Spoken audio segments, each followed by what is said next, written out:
Your Excellencies, the President of the United States.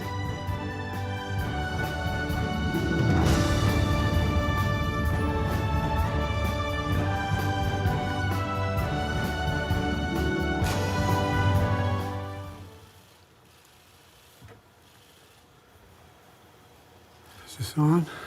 Yes, it is. Well, good afternoon, everyone.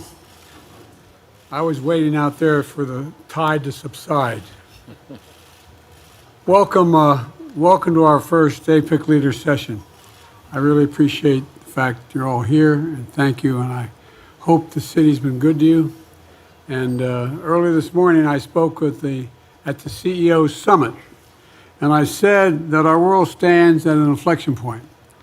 A point where the decisions we make now are going to determine the course of the world, not just a few of our countries, for the next several decades of consequence. Nowhere is that more true than when it comes to climate. Every economy around this table faces this challenge, every one of us. And as I've said before, it's the only existential threat to humanity. We either get this right or there's not going to be a whole lot of people around to talk about it. Every economy is seeing signs of what's to come if we don't act. Droughts, floods, seas rising, temperatures rising, and more unpredictable weather patterns, and more and more unpredictable markets. As a region, we're responsible for the largest share, the region we're talking about here around this circular table, we're responsible for the largest share of global emissions. So we must also bear responsibility for the solutions while we still have time to change course. Earlier this week, I released the 5th U.S. Climate Assessment, mapping out what we've done and how far we have left to go. But the fact is, it's only together that we're going to be able to make any real progress.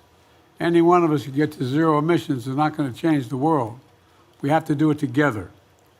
Only together can we keep the goal of limiting warming to 1.5 degrees Celsius within our reach.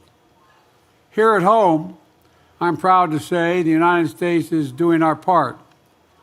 1 year ago, I signed what we call the Inflation Reduction Act, the largest investment in the climate fight ever, anywhere in the world.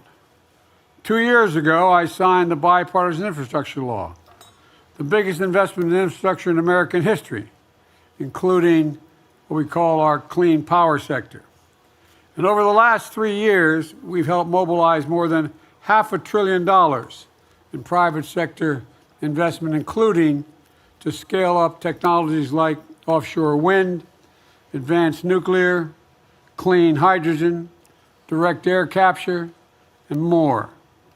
These investments not only put the United States on track to achieve our 1.5 degree aligned goal by cutting emissions by 50% by 2030, they're creating jobs, good paying jobs, jobs you can raise a family on.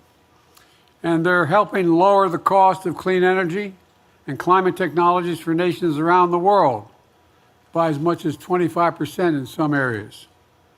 But we can't stop here. We have so much more work to do. You all know, as well as I do, the impacts of climate change are being felt most by those who've contributed the least to the problem. Let me say that again. You know the impacts of climate change are being felt the most by those countries that contribute the least to the problem, including developing countries. We contributed a lot here in the United States over the last 300 years. That's why I'm working with our Congress to dramatically increase international climate financing. And this year, the world is on track to meet the climate finance pledge that we made under the Paris Agreement of $100 billion collectively. I've also asked Congress for another $25 billion to strengthen the role of the multilateral development banks in fighting the climate crisis, as well as starting with the World Bank. Because climate security, energy security, and food security, they're all related, as all of you know. I'm not telling you anything you don't already know.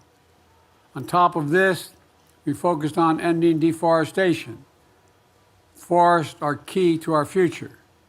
In the United States alone, they absorb 10% of our greenhouse gas emissions as they stand today.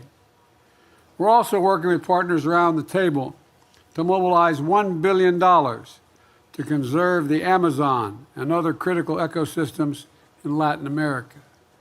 You know, the Amazon is a great carbon sink. It absorbs more carbon from the air on a daily basis than the United States emits on a daily basis. And it should be preserved, and they need help in doing it. The United States also ratified the Kigali Amendment, which will drastically reduce the production of super potent HFCs. And finally, the Global Methane Pledge we launched 2 years ago together with just 7 other countries in the European Union has grown to include 150 countries. And here at home, the United States is turning this pledge into progress. We're investing more than $20 billion in methane mitigation to do things like plugging leaks throughout our oil and gas sectors. All told, in 2023, these steps, if finalized, will reduce methane emissions from covered sources by 87% below the 2005 levels. I encourage everyone around this table to also take strong national actions, because as I said earlier, it will take all of us to meet this moment.